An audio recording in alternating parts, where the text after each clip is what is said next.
I like to think that my classes will give you cool cocktail party stories. So, did you know the samurai that you think are so cool and go around cutting down people with their swords, sort of male-male sexuality among samurai, super celebrated, actually a big part of that culture, and not really thought of as anything particularly weird.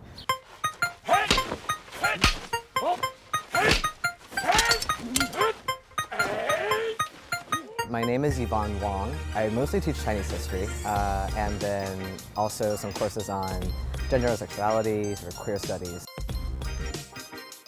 The first year seminar I'm developing and I'm going to be teaching starting in September is called A History of Queer Asia. What does it mean to call something queer? What does that actually kind of pertain to? What are we defining as Asia?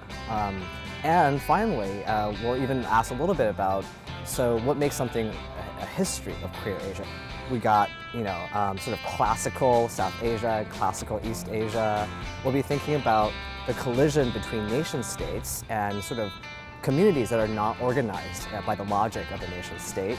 And we'll be looking at, since it's a history course, sort of change over time. I have many hopes for students, but probably the biggest one in this class is just to get people to think twice when they're thinking about anything, really.